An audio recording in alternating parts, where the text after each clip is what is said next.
चीन में वर्ष 2028 में लगने वाले सिंहस्थ महाकुंभ के विकास कार्य को लेकर मुख्यमंत्री डॉक्टर मोहन यादव ने कोठी पैलेस स्थित प्रशासनिक भवन में एक महत्वपूर्ण बैठक की।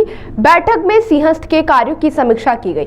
आगामी सिंहस्थ को ध्यान में रखते हुए उज्जैन, इंदौर और भोपाल संभाग में विकास कार्य चल रहे हैं। इन कार्यों को तय समय पर पूरा करने और नए कार्यों को लेकर यहाँ बैठक में चर्चा हुई। मुख्यमंत्री डॉक्टर मोहन यादव ने मीडिया से चर्चा में कहा कि सिंहस्थ 2028 के कार्यों के लिए अलग अलग विभागों द्वारा मंजूरी दी गई है। सिंहस्थ के विकास कार्य ओमकारेश्वर, महेश्वर, मंदसौर का पशुपतिनाथ, आगर का नलखेड़ा, शाजापुर सहित उज्जैन, इंदौर और भोपाल संभाग है। उज्जैन, इंदौर, भोपाल तीनों संभाग सिंहस्थ का कार्य क्षेत्र है। सिंहस्थ मध्य प्रदेश ही नहीं विश्व की एक शान है। इसके लिए कई विकास कार्य चल रहे हैं तो कुछ पूर्ण कर लिए गए हैं। भविष्य में हमारा धार्मिक पर्यटन बढ़े और मध्य प्रदेश में आर्थिक संपन्नता हो। सिंहस्थ के विकास कार्यों से लंबे समय से तक लोगों को लाभ मिल सके, इस बात का भी ध्यान रखा जा रहा है। आज की समीक्षा में यह बात भी देखने को मिली कि कई कार्य दूरगामी दृष्टि से हमारे लिए लाभकारी होंगे। यहाँ चल रहे कई कार्यों को गति देने की आवश्यकता है। सभी कार्यों में तालमेल बैठाते हुए हम तेज गति से आगे बढ़ेंगे। उज्जैन की समीक्षा बैठक में सभी कार्य को बारीकी से समझा।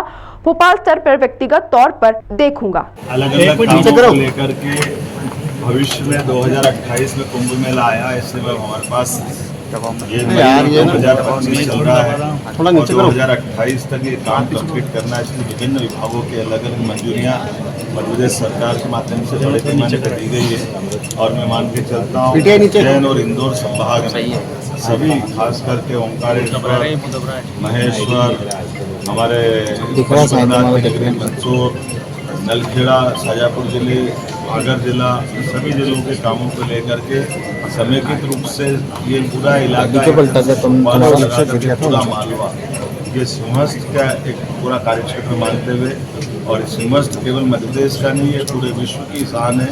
ऐसे में उसकी जितनी विस्तृत प्लानिंग बनाना चाहिए, वो प्लानिंग बनाने के लिए हमने विभिन्न समय में जो प्रोजेक्ट काम चालू किया वो भी देखा है। जिन कामों को कंप्लीट करते जाना उसका हिसाब रखते हुए भी भविष्य में इस आयोजन के माध्यम से हमारा धार्मिक पर्यटन भी बढ़े, कई कारणों से इकोनॉमी की दृष्टि से भी मध्य प्रदेश समृद्ध हो, हमारे सभी विकास कार्यों से लंबे समय तक सबको लाभ मिले। इसलिए इस पर हमने काम प्रारंभ किया। मुझे इस बात का यहाँ समीक्षा करने के बाद एहसास हुआ है कि कई सारे काम हमारे बहुत दूरगामी दृष्टि से उल्लेखनीय रहेंगे, लेकिन कई कामों को और गति देने की ज़रूरत है। कुछ हमारे राज्य स्तर के काम है, कुछ केंद्र सरकार के स्तर के काम है। हम सबका तालमेल कराते हुए इस पर बहुत तेज गति से आगे बढ़ेंगे। आज के इस उज्जैन दौरे के दरमियान मैंने इन सारे कामों को बारीकी से समझा है। भोपाल स्तर पर मैं और व्यक्तिगत रूप से देख करके इस पर आगे बढ़ूँगा।